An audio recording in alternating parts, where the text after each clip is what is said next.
Hello everybody, welcome to core law classes. तो सबसे पहले आप मेरे चैनल को सब्सक्राइब कर लीजिए। चलिए बढ़ते हैं बिना टाइम वेस्ट किए। तो रेस जुडिकाटा हम देखने वाले हैं। सेक्शन 11 बात करता है, ठीक है, सीपीसी का। तो उससे पहले हम देख लेते हैं रेस का मतलब होता है सब्जेक्ट मैटर और dispute between the parties, and judicata का मीन्स होता है एडजस्ट, डिसाइडेड, एडजुडिकेटेड, ठीक है। मीन्स ऐसा मैटर जो ऑलरेडी डिसाइड हो चुका है, डिस्प्यूट को हमने डिसाइड कर लिया है, ठीक है। तो एशियंट हिंदू लॉ में भी इसका थोड़ा मेंशन है, पूर्व न्याय कहा जाता है जिसे, ठीक है, जिसका मतलब है फॉर्मर जजमेंट, ठीक है। मीन्स हमारे पास ऑलरेडी एक जजमेंट है, किसी मैटर को डिसाइड कर दिया हमने, ठीक है। तो ये मेन बेस किसका है? रेस जुडिकाटा प्रो वेरिटेट एक्सिप्टर, ठीक है। जो भी प्यार से आप कहना चाहो कह सकते हो इसको। ये एक लैटिन मैक्सिम है जिसका मतलब क्या है? रेस जुडिकाटा, ठीक है। तो हमने 3 मैगजीन्स हैं, रोमन मैगजीन्स हैं, इससे लिया है, ठीक है। इनके ऊपर बेस है। तो सबसे पहले आती है मैगजीम नेमो डेबिट लिस वेक्सारी प्रो इडम कॉजा, जिसका मतलब ये है कि किसी भी पर्सन को बार बार आपने, ठीक है, तंग नहीं करना, हरास नहीं करना, दूसरी बार ट्राई नहीं करना, ठीक है। कोर्ट में बुलाते जाओ बेचारे को, ऐसे नहीं करना। दूसरा आ जाता है मैक्सिम इंटरेस्ट रिपब्लिके उट सिट फिनिश लिटियम, means it is interest of state that there shall be an end to litigation. Means state के भी फेवर में ये यही अच्छा है कि जल्दी से जल्दी जितने भी लिटिगेशन हैं उनको सॉल्व किया जाए, ठीक है, ताकि हम अपनी डेवलपमेंट पे फोकस कर सके, ठीक है। तो ये स्टेट के भी फेवर में है, ठीक है। इंडिविजुअल के लिए तो अच्छा है ही, इंटरेस्ट के लिए तो है ही, स्टेट के लिए भी अच्छा है, ठीक है। री जुडिकाटा प्रो वेरिटेट ऑक्सीपिटर decision of the court should be adjudged as true, means जो भी कोर्ट ने डिसाइड किया है, ठीक है, एक कोर्ट ने वो माना जाता है कि उसने बिल्कुल सही डिसीजन दिया है, ठीक है। तो आपको दूसरी बार जरूरत नहीं पड़ती कि आप दूसरी बार फिर जाओ सेम इशू को लेके, ठीक है, सेम सब्जेक्ट मैटर को लेके। तो माना जाता है जो भी कोर्ट ने डिसाइड किया है वो बिल्कुल सही किया है। तो इसका मेन स्कोप यही है कि दोबारा से ना केस को रीओपन ना किया जाए, दोबारा इन्वेस्टिगेशन ना की जाए, ठीक है। डिफरेंट डिफरेंट प्रोसीडिंग्स ना स्टार्ट किया जाए, सेम ही क्वेश्चन बार बार ना लेके आया जाए कोर्ट में, ठीक है। तो बंदे को भी ना दोबारा तंग किया जाए, बुलाया ना जाए, ठीक है। पब्लिक पॉलिसी पे ये डिपेंड है, ठीक है, which means there should be an end to litigation. जितनी जल्दी ये फालतू के काम है जो लोगों के डिस्प्यूट है खत्म होंगे, तो इसीलिए तो फिर हम अपनी ग्रोथ के ऊपर फोकस करेंगे, ठीक है। तो पीस भी रहेगा सोसाइटी में, स्टेट में, ठीक है। तो पब्लिक पॉलिसी पे डिपेंड है।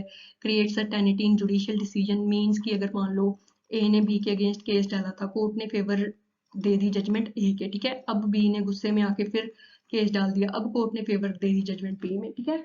तो कितना डिफरेंस आ जाता है जजमेंट में, ठीक है, डिफरेंस ऑफ ओपिनियन ऑफ जजेस। तो इसमें क्या है कि सर्टेनिटी को मेंटेन करने के लिए, ठीक है, कि बस ए के फेवर में आ गया, बस ठीक है, इसके बाद आपने दोबारा सूट नहीं डालना, ठीक है। इसके बाद सिर्फ और सिर्फ अपील हो सकती है, आप अपील में जा सकते हो, वो भी हायर कोर्ट के पास, लेकिन आप दूसरी इसके जो इक्विवेलेंट कोर्ट है उसके पास नहीं जा सकते, ठीक है। तो based on equity, justice and good concise पे ये बेस्ड है। तो डॉक्ट्रिन ऑफ रेस जुडिकाटा हमारा सेक्शन 11 में बताया गया इसके बारे में, which means matter which is already adjust, जो डिसाइड हो चुका है, ठीक है। तो कोई भी कोर्ट के पास पावर नहीं है कि जो मैटर ऑलरेडी सेटल हो चुका है उसको आप दोबारा से ट्राई करो, ठीक है, क्योंकि वो मैटर सेम पार्टीज के बीच था, सेम इशू था, वही बार बार चीजें लेके आते जाओगे कि तो क्या फायदा है, ठीक है। तो एग्जाम्पल के तौर पे समझ लेते हैं कि अगर मान लो ए वर्सेस बी के बीच, ठीक है, डिस्प्यूट था, तो इसमें इश्यूज थे 1 2 3 4, ठीक है। तो ये केस डिसाइड हो चुका है, ऑलरेडी डिसाइडेड, ठीक है।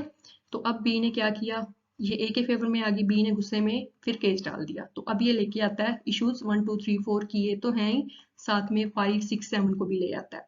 तो जो रेस जुडिकाटा है ना, इसका इंटरप्रिटेशन बड़ा वाइड है। सेक्शन 11 सूट के बारे में बात करता है, लेकिन जो रेस जुडिकाटा है वो बात करता है कि ये बार मैं सूट्स पे भी लगा रहा हूँ, मैं इश्यूज पे भी लगा रहा हूँ, ठीक है।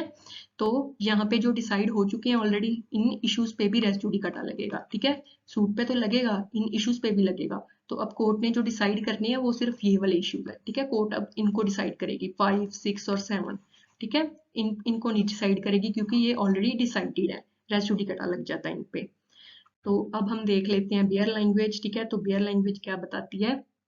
No court shall try any suit, यहाँ पे लिखा है, ध्यान से देखना, शेल ट्राई, ठीक है। मीन्स एक तो शेल लिख दिया, कोर्ट को बाहर कर दिया, आप ट्राई कर ही नहीं सकते। ट्राई लिखा है, जैसे रेस्ट सब जुडीज में लिखा था प्रोसीड नहीं कर सकते, यहाँ पे लिखा है आप ट्राई ही नहीं कर सकते, ठीक है। आपने ट्राई ही नहीं करना, आपने सूट लेना ही नहीं है, ठीक है। किस क्या नहीं ट्राई कर सकते? कोई भी सूट, कोई भी इशू जो आपने ऑलरेडी डिसाइड कर लिया, ठीक है। एनी सूट और issue which the matter directly and substantially in issue, ठीक है। मीन्स अभी भी वही इशू लेके आ रहे हो जो ऑलरेडी डिसाइड हो चुका है, ठीक है, फॉर्मर सूट में डिसाइड हो चुका है। Between the same parties, between parties under हुम दे क्लेम और litigating under the same title means इसका मतलब ये कि अगर मान लो ए वर्सेस बी है, ठीक है, ये तो कोर्ट ने बी के फेवर में दे दी, अब फिर ए का सन आ जाता है आगे, ठीक है, ये डाल देता है, तो यहाँ पे ए ने डाला उसके सन ने डाला, सेम ही बात है, ठीक है, तो इसका मतलब इसके ऊपर भी अब रेस जुडिकाटा लगेगा, ठीक है, ये नहीं है कि अब सन आ गया नाम बदल के, तो बात तो वही है, टाइटल तो वही है, ठीक है, लिटिगेट तो उसी बात के लिए कर रहे हैं, तो ठीक है, तो इन पे रेस जुडिकाटा लग जाता है। वो कोर्ट क्या थी, कॉम्पिटेंट कोर्ट ने डिसीजन दिया था, ठीक है, subsequent suit in which issue has been subsequently raised and has been heard and finally decided by such court, और फाइनली इसको अच्छी तरह से सुन के, ठीक है, सारे एविडेंसेस लेके मेरिट्स पे कोर्ट ने ऑलरेडी डिसाइड कर दिया हुआ है, ठीक है, एज से मैटर्स पे फिर रेस जुडिकाटा लग जाता है कि बार लग जाता है दूसरी कोर्ट पे कि आपने ये डिसाइड नहीं करना क्योंकि इसको अच्छी तरह से पहले ही सुन के परख के डिसाइड कर लिया हुआ है कोर्ट ने। तो इसकी एक्सप्लेनेशंस देख लेते हैं। The expression former suit shall denote a suit which has been decided prior to a suit in question whether or not it was instituted prior thereto.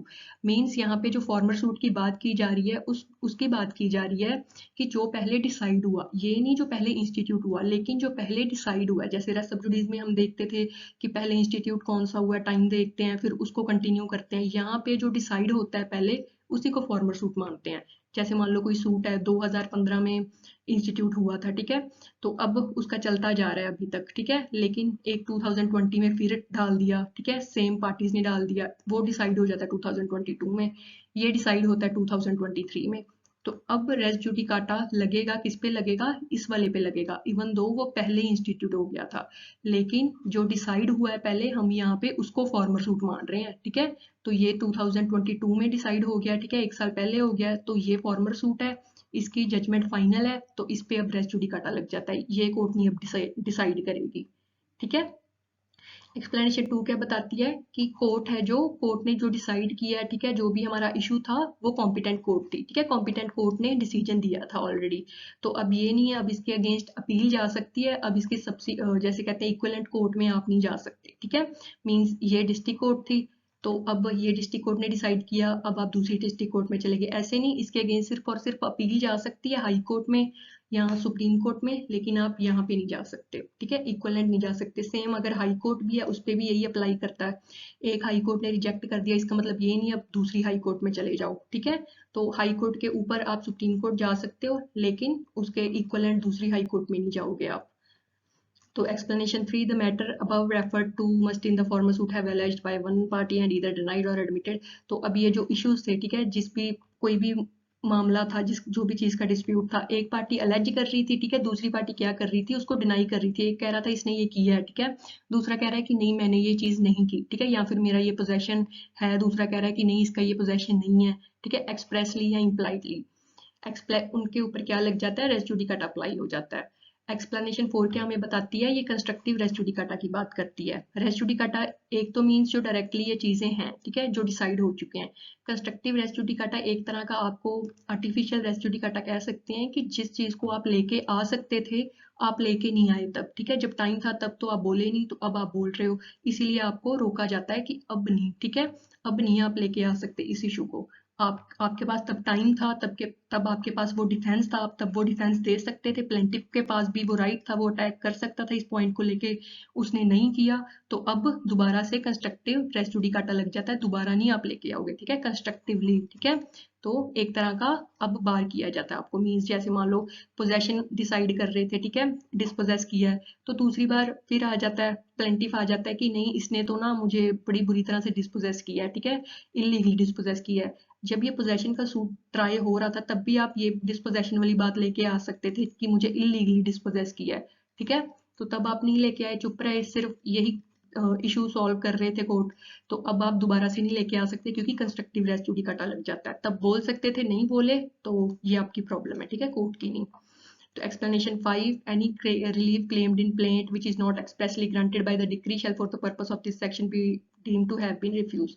जैसे हम मानते हैं कि जो भी कोर्ट ने डिसीजन दिया है वो सही दिया है, वो ट्रू माना जाता है, इसके अलावा मान लो कई कई होते हैं, जैसे मान लो 1 2 3 4 इशू, ये इशू लेके आए थे, कोर्ट ने क्या कर दिया, 1 2 3 इशू को आपके फेवर में दे दिया, ठीक है, 4 को नहीं दिया, यहाँ पे कोर्ट साइलेंट है 4 पॉइंट पे, ठीक है, 4th इशू पे ये माना जाएगा कि कोर्ट ने इस इशू को भी डिसाइड कर दिया, इट मीन्स ये रिजेक्ट कर दिया, ये रिलीफ जानबूझ के नहीं आपको दिया, ठीक है।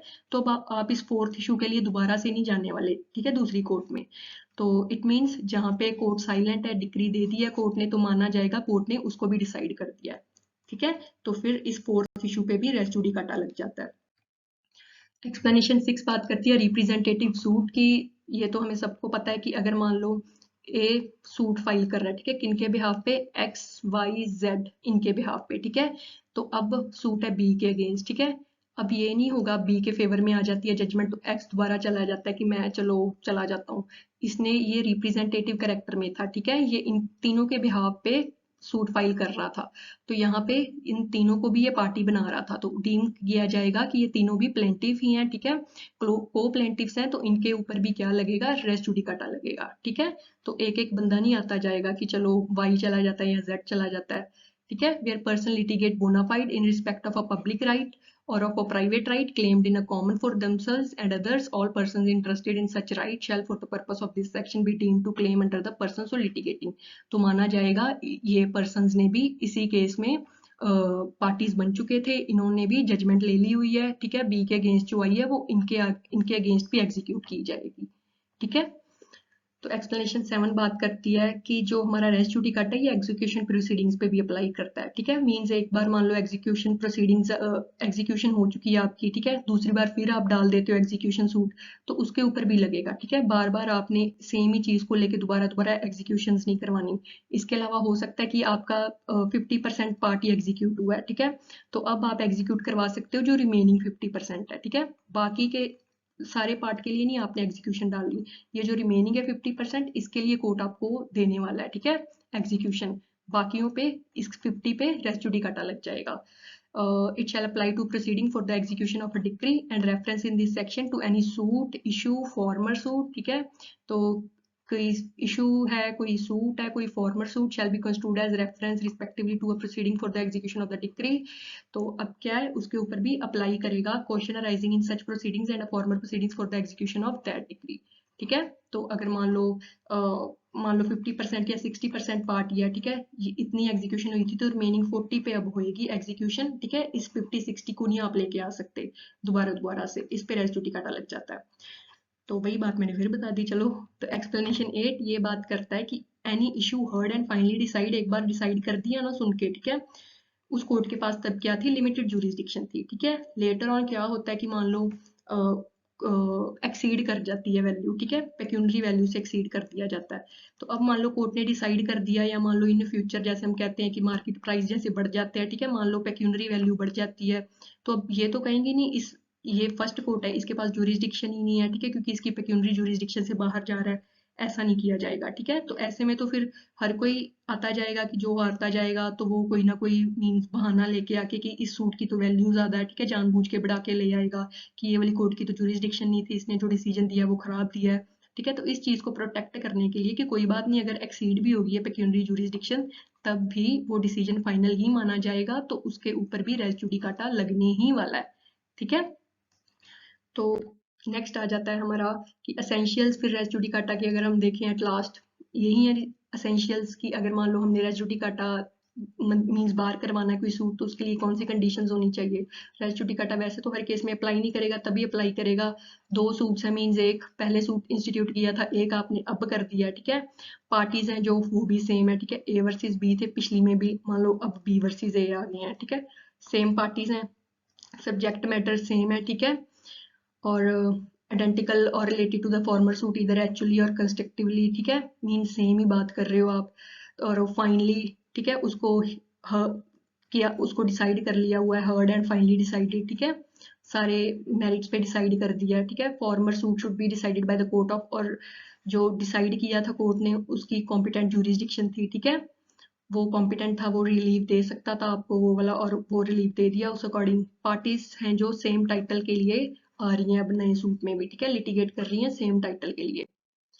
तो एक्सेप्शंस हैं जिन जिन चीजों पे रेस जुडिकाटा अप्लाई नहीं होता, तो ये अप्लाई नहीं करता अगर मान लो जजमेंट बाय फ्रॉड ली गई है, ठीक है, मींस एरर आ जाता है किसी जजमेंट में, ठीक है।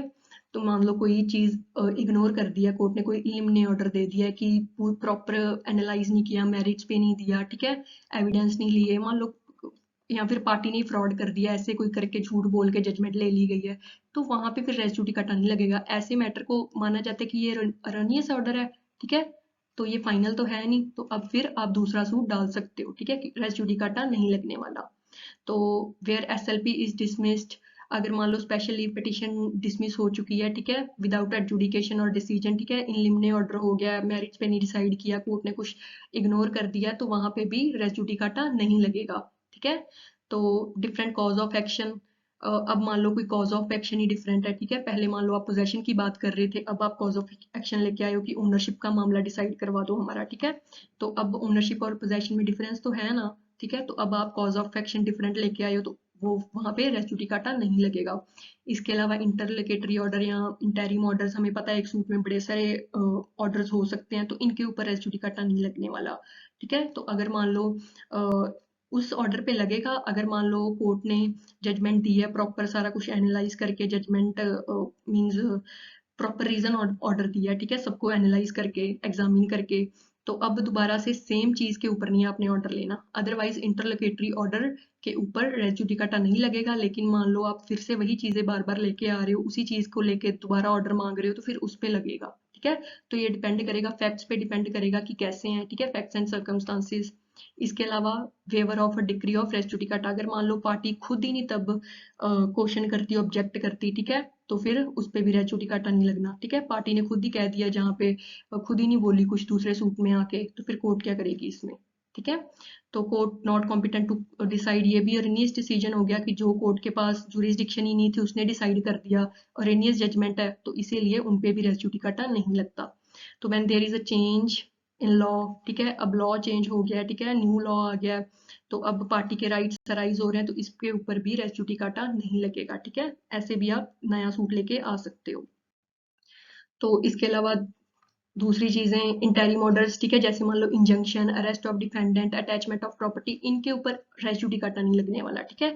अदरवाइज आप ये बार बार चीजें भी लेके आ रहे हो, इंजंक्शन आप कितनी बार भी लेके आ सकते हो सकते हैं कि सिचुएशन चेंज होगी, आपको दोबारा से फिर इंजंक्शन ऑर्डर लेना पड़ रहा है। डिफेंडेंट को एक बार अरेस्ट करवा लिया, इसका मतलब ये तो नहीं आप दोबारा नहीं करवा सकते, सूट नहीं लेके आ सकते। डिफेंडेंट अगर मान लो एग्जीक्यूशन नहीं करवा रहा, तो फिर उसकी बार बार अरेस्ट तो करवानी पड़ेगी, ठीक है, इसके अलावा प्रॉपर्टी अटैच करवानी पड़ेगी। तो वैसे ऑर्डर इन सबको छोड़ के बाकी सारे की अगर आप सेम चीजों के लिए लेके आते हो, उसके लिए रेस जुडिकाटा अप्लाई करता है, लेकिन इनके लिए अगर आप जितनी बार मर्जी ले आओ, रेस जुडिकाटा अप्लाई नहीं करेगा। तो पीआईएल पब्लिक इंटरेस्ट इन्वॉल्व है, ठीक है, तो उस पर भी रेस जुडिकाटा अप्लाई नहीं करता, ठीक है, जैसे हमने पीछे देखा है। तो ठीक है, पब्लिक इन्वॉल्व है, इस ऐसे मैटर्स को भी आप जैसे मर्जी लेके आ सकते हो, जैसे मान लो इन्वायरमेंट प्रोटेक्शन के मैटर्स होते हैं, ठीक है, तो अब इनको जैसी मर्जी लेके आओ कि ये वाली इंडस्ट्री या फैक्ट्री पोल्यूशन कर रही है, ठीक है, तो हो सकता है पहले कम कर रही हो, तो उस हिसाब से जजमेंट दी हो कोर्ट ने, अब उसने और मशीनरी ले आए हैं, बहुत ज्यादा वो पोल्यूशन करती है, नॉइज पोल्यूशन भी करती है, ठीक है, एयर पोल्यूशन तो करती थी, तो अब आप दूसरी बार जा सकते हो, ठीक है, जहाँ पे पब्लिक इंटरेस्ट इन्वॉल्व है उस वहां पे भी रेस जुडिकाटा नहीं अप्लाई करेगा। इसके अलावा रिट्स आ जाती हैं जो बड़ी इंपॉर्टेंट हो जाती हैं। रिट्स में भी हमने ये देखना होता है, डिपेंड करता है कि कोर्ट ने इलिमिने ऑर्डर तो नहीं दिया, मींस बिना सुने तो नहीं रिट्स को रिजेक्ट कर दिया, अगर तो बिना सुने रिजेक्ट कर दिया है फिर तो रेस जुडिकाटा अप्लाई नहीं करने वाला। अगर कोर्ट ने प्रॉपर उसको एग्जामिन एनालाइज करके ऑर्डर दिया है, ठीक है, बिल्कुल सही ऑर्डर दिया है, तो फिर डिसमिस किया है, तो उसके ऊपर रेस जुडिकाटा अप्लाई करेगा। तो ये डिपेंड करेगा, ठीक है, इट डिपेंड्स। तो एग्जीक्यूशन प्रोसीडिंग्स पे भी आप सेकंड एग्जीक्यूशन प्रोसीडिंग नहीं डाल सकते, इसके ऊपर रेस जुडिकाटा अप्लाई करता है। तो कई प्रोसीडिंग्स होती हैं मिसलेनियस प्रोसीडिंग्स, जिनके ऊपर रेस जुडिकाटा सॉरी सेक्शन 11 चाहे अप्लाई ना करे, लेकिन रेस जुडिकाटा अप्लाई कर जाता है। तो प्रोसीडिंग्स की बात करते हैं तो हमारी रिट्स भी कवर हो जाती हैं, आर्टिकल 226, ठीक है, हाई कोर्ट के पास। तो इसके अलावा इनके ऊपर चाहे सेक्शन 11 नहीं लगता, सूट नहीं बार करता, लेकिन वो इश्यूज को बार करता है, लेकिन रेस जुडिकाटा की वाइड इंटरप्रिटेशन है, तो ये रिट्स को भी बार कर सकता है, ठीक है, आप दोबारा से रिट भी नहीं लेके आ सकते डिफरेंट डिफरेंट कोर्ट्स में, ठीक है, डिफरेंट डिफरेंट कोर्ट्स में तो नहीं, आपने हाई कोर्ट में ही जाना है कि डिफरेंट डिफरेंट बार, ठीक है, अलग अलग टाइम पे आप लेके नहीं आओगे, ठीक है, तो रेस जुडिकाटा अप्लाई करेगा, इवन दो सेक्शन 11 नहीं अप्लाई करता, तब भी रेस जुडिकाटा अप्लाई करता है। तो इसके अलावा हैबियस कॉर्पस है, उस पे रेस जुडिकाटा नहीं अप्लाई करेगा। हैबियस कॉर्पस हम डालते हैं जब हमें लगता है कि किसी को इलीगल डिटेन करके रखा है। तो अब ये बंदा ये तो कहेगा नहीं कि उस बेचारा, वो तो बेचारा फिर हिरासत में ही रहेगा हर टाइम, ठीक है, इलीगल डिटेन ही होता रहेगा अगर मान लो हम उसका सूट नहीं लेंगे या उसकी रिट नहीं लेंगे, ठीक है। तो इसीलिए रेस्क्यू टिकट अप्लाई नहीं करता। अगर इलीगल डिटेंशन है उसको आप जितनी बार मर्जी लेके आ सकते हो।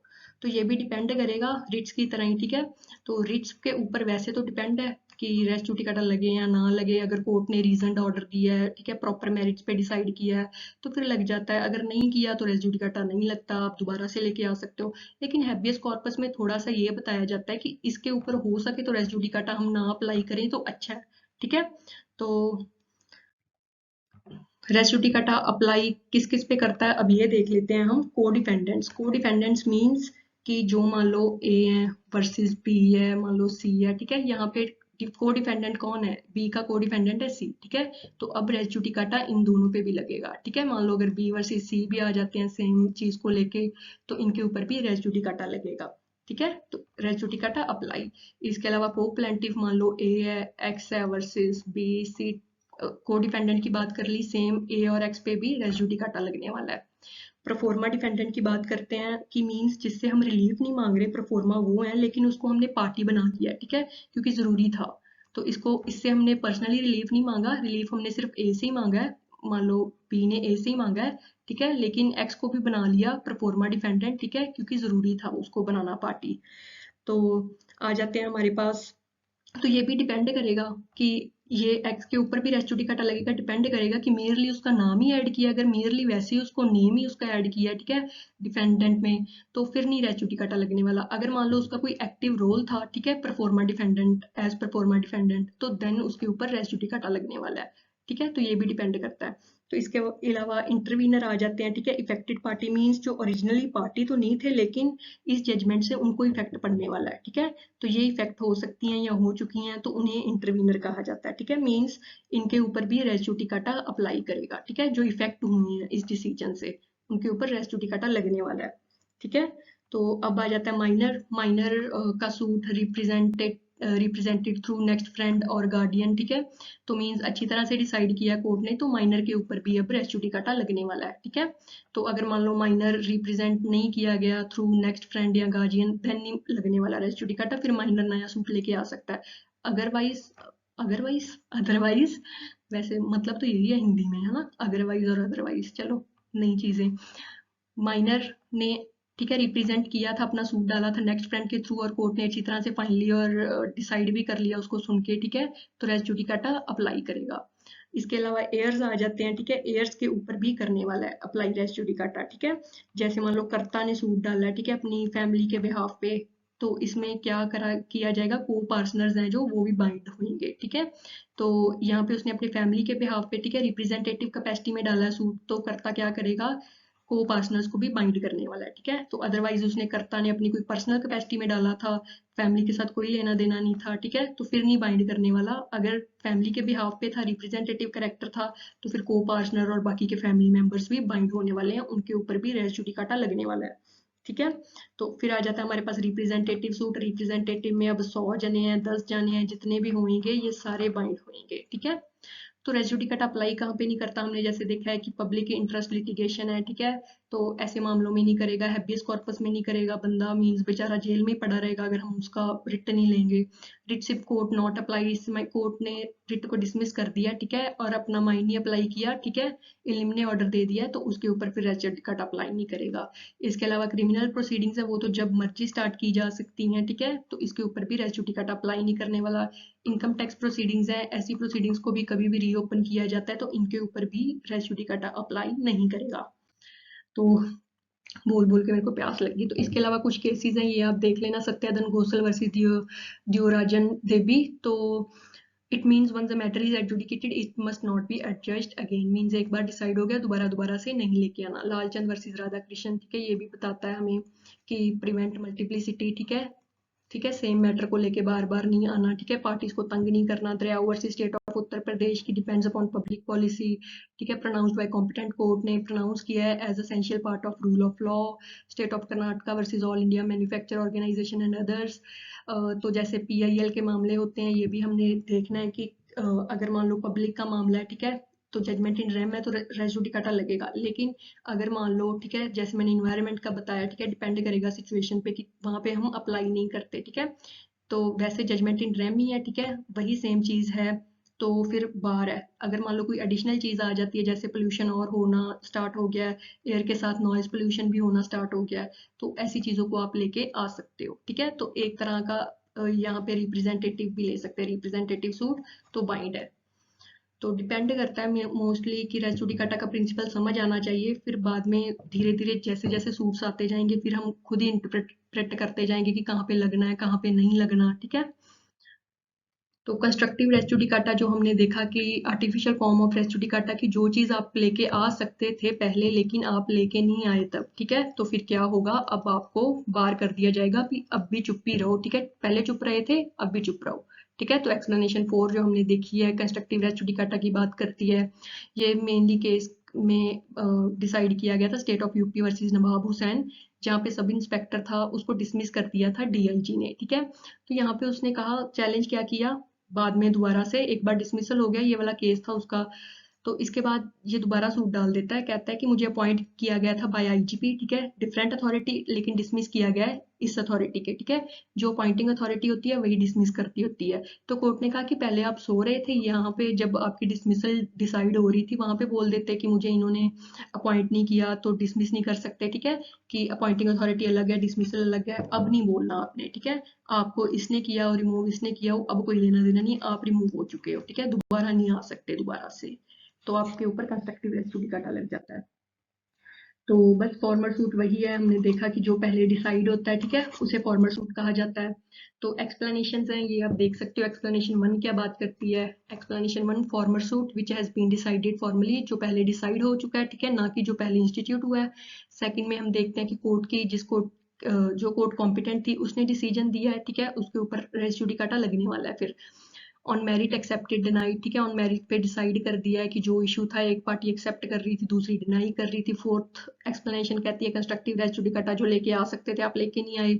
फिफ्थ में if no relief has been granted and court is silent on that point, ठीक है, जैसे मान लो कोर्ट ने 1 2 3 पे डिसाइड कर दिया है, फोर्थ के ऊपर कोई आपके फेवर में जजमेंट नहीं दी, तो माना जाएगा, प्रिज्यूम किया जाएगा कि कोर्ट ने ये इस इशू को भी डिसाइड कर दिया है। कोर्ट चाहे साइलेंट है नहीं साइलेंट है, माना जाता है सारे सूट को सारे इश्यूज को कोर्ट ने डिसाइड कर दिया है। एक्सप्लेनेशन 6 रिप्रेजेंटेटिव सूट है तो सारे बाइंडिंग होने वाले हैं, 100 200 जितने मर्जी हो। Res judicata also apply to execution proceedings, ठीक है, बार बार नहीं आपने एग्जीक्यूशन के सूट्स डालने, ठीक है, कि अब पहले भी आपने एग्जीक्यूशन करवा ली, ठीक है, मान लो 50 लाख का मामला था तो आपने 10 लाख पहले हो चुके हैं, ठीक है, तो अब आपने फिर डाल दिया एग्जीक्यूशन प्रोसीडिंग फिर 50 लाख पे। अब 50 लाख पे नहीं डाल सकते, आप रिमेनिंग 40 लाख पे डालोगे, ठीक है, ये 10 लाख पे रेस जुडिकाटा लग जाता है, ठीक है। तो section 8 explanation 8, Supreme Court shall also be bound by the principle of res judicata in respect of matter which has been finally determined by competent court having limited jurisdiction। तो even court के पास limited jurisdiction थी, later on मान लो बढ़ जाती है, ठीक है, value बढ़ जाती है, तो फिर भी माना जाएगा, स्टिल माना जाएगा कि सही कोर्ट ने डिसाइड किया है, ठीक है। तो एक्सप्लेनेशन, ठीक है, यही चीजें यहाँ पे लिखी हैं, आप नोट डाउन कर सकते हो। तो अब हम देखते हैं डिफरेंस रेस जुडिकाटा और रेस सब जुडिस में। तो डिफरेंस देखें, res judicata applies to a decided और एडजुडिकेटेड मैटर, मींस जो ऑलरेडी डिसाइड हो चुके हैं। रेस सब जुडिस जो लास्ट वीडियो में हम बात कर रहे थे कि जो मैटर पेंडिंग है, ठीक है, मींस 2 सूट जो पेंडिंग है, ठीक है, यहाँ पे एक सूट ऑलरेडी डिसाइडेड है और दूसरा सूट आप नहीं डाल सकते, ठीक है। It bars the trial of a suit or an issue which has already been decided in a former suit। ये सूट और इशू दोनों के लिए बार है, ठीक है, यहाँ पे सिर्फ और सिर्फ सूट बार है, ठीक है, आगे आप ट्रायल नहीं कर सकते। और सेक्शन 11, ये सेक्शन 11 डील करता है रेस जुडिकाटा से, यहाँ पे सेक्शन 10 डील करता है। यहाँ पे कंडीशन क्या है, कॉम्पिटेंट कोर्ट होनी चाहिए, यहाँ पे भी यही है कि कॉम्पिटेंट कोर्ट ही होनी चाहिए, ठीक है। और जो पुराना डिसीजन दिया है, ठीक है, कॉम्पिटेंट कोर्ट ने दिया, यहाँ पे भी 2 सूट हैं, ठीक है, दोनों कॉम्पिटेंट है, वाह, दोनों कॉम्पिटेंट है, फिर वही। तो मैटर यहाँ पे भी सेम है, ठीक है, यहाँ पे भी सेम इशू की बात कर रहे हो आप, यहाँ पे भी सेम पार्टीज हैं, यहाँ पे भी सेम पार्टीज हैं, ठीक है। तो court which give decision in farmer suit must be a court of competent jurisdiction थी उसके पास भी, यहाँ पे भी कॉम्पिटेंट जुरिस्डिक्शन है दोनों कोर्ट्स के पास, ठीक है। पहले इंस्टीट्यूट किया था उसके पास भी, अब जो इंस्टीट्यूट किया है उसके पास भी। तो पार्टीज फॉर्मर सूट में क्या है, सेम पार्टीज हैं, ठीक है, लिटिगेटिंग अंडर सेम टाइटल। यहाँ पे भी पार्टी क्या कर रही है, लिटिगेट कर रही है सेम टाइटल के लिए, ठीक है। तो यहाँ पे डिफरेंस सिर्फ और सिर्फ इतना है कि यहाँ पे मैटर पेंडिंग है, यहाँ पे मैटर ऑलरेडी डिसाइडेड है, ठीक है। यहाँ पे सेकंड सूट को ही हम कंप्लीटली बार कर रहे हैं, ठीक है। यहाँ पे दोनों सूट इंस्टीट्यूट हो चुके हैं, जो दूसरा लेटर ऑन हुआ है उसको बार कर रहे हैं, ठीक है। यहाँ पे हम दूसरे को इंस्टीट्यूट होने से पहले ही रोक रहे हैं कि ऐसा मैटर तो हम डिसाइड करने ही नहीं वाले, ठीक है, लेने ही नहीं वाले। अगर वो डिसाइड हो जाता है तो वो फिर कोई जजमेंट नहीं मानी जाती, ठीक है, एरोनियस जजमेंट मानी जाती है। तो अब देख लेते हैं रेस जुडिकाटा का रिलेशनशिप एस्टॉपल के साथ। जैसे रेस जुडिकाटा कहता है कि दोबारा से आपने नहीं लेके आना, बार लगाया जाता है एक बार जो ऑलरेडी डिसाइडेड है, बार बार क्यों लेके आ रहे हो। एस्टॉपल में भी यही है कि जैसे मान लो कोई चीज एक बार आप कह देते हो, ठीक है, उसके बाद आप दोबारा से उस चीज के लिए मुकर नहीं सकते, ठीक है। जो रिप्रेजेंटेशन आपने कर दी हैं वो फाइनल है, ठीक है, दूसरों को जो बता दिया है अब अपनी जुबान पे रहना है, ठीक है, मुकरना नहीं है, ठीक है, पीछे नहीं हटना। तो ये बात करता है एस्टॉपल, ठीक है, एक बार जो कह दिया बस फाइनल कमिटमेंट कर दी, तो उसके बाद आपने अपने आप की भी नहीं सुननी, ठीक है। रेस जुडिकाटा भी सेम बात करता है कि मैंने डिसाइड कर दिया, अब मैं किसी की नहीं सुनने वाला। तो इनका डिफरेंस देख लेते हैं। तो doctrine of res judicata result from the decision of court, court ने जो डिसाइड किया तब रेस जुडिकाटा अप्लाई करता है। ये एस्टॉपल अप्लाई करता है from the acts of parties, कि पार्टी ने जो एक्ट किया है उसके कारण एस्टॉपल लगता है। मान लो उसने कह दिया कि मैं आपको क्या करूंगा, इतने पैसे दूंगा, 10 लाख दूंगा, ठीक है, तो ये एक्ट ऑफ पार्टी है, ठीक है। यहाँ पे कोर्ट ने डिसाइड कर दिया है जो, इसीलिए रेस जुडिकाटा लग रहा है। यहाँ पे पार्टी ने जो कह दिया, कोई एक्ट कर दिया है, इस कारण एस्टॉपल लग रहा है। It proceed on ground of public policy पे डिपेंड है रेस जुडिकाटा हमारा, एस्टॉपल इक्विटी पे डिपेंड है। रेस जुडिकाटा मींस दोबारा से सेम चीज को आपने लेके नहीं आना, सक्सेसिव लिटिगेशन नहीं लेके जानी, और ठीक है। यहाँ पे क्या कहा जा रहा है, एस्टॉपल क्या कर रहा है, प्रिवेंट कर रहा है एक बंदे को कि आपने जो चीज कही थी उस टाइम, अब उसके उलट नहीं आप जा सकते। मींस 10 लाख कहे थे, ठीक है, आपने प्रॉमिस किया था आप दोगे, अब नहीं देते, मींस उसके ऑपोजिट नहीं जाना आपने, ठीक है। Theory of res judicata is to presume conclusively the truth of formal decision, माना जाता है कि कोर्ट ने सही डिसीजन दिया है। रूल ऑफ एस्टॉपल में क्या है कि पर्सन को क्या कहा जाता है कि सच ही बोलो, ठीक है, मींस अब मुकरो ना, अब दोबारा झूठ ना बोलो, ठीक है, 10 लाख देने थे तो दो। तो doctrine of res judicata outs the jurisdiction of court to try, ये कोर्ट की जुरिस्डिक्शन को मींस रोकता है, ठीक है, बार करता है कि आपने ट्राई नहीं करना, ये बंदे को बार करते हैं, ठीक है, कि तुमने जो कहा था वो पूरा करो, ठीक है। इट्स आउट्स पर्सन, ठीक है, आउट्स वाउ आउट्स। तो ये जो हमारा रेस जुडिकाटा है प्रोसीजरल पार्ट है, ठीक है, प्रोसीजर का बताता है। तो ये हमारा जो एस्टॉपल है, इट्स रूल ऑफ एविडेंस।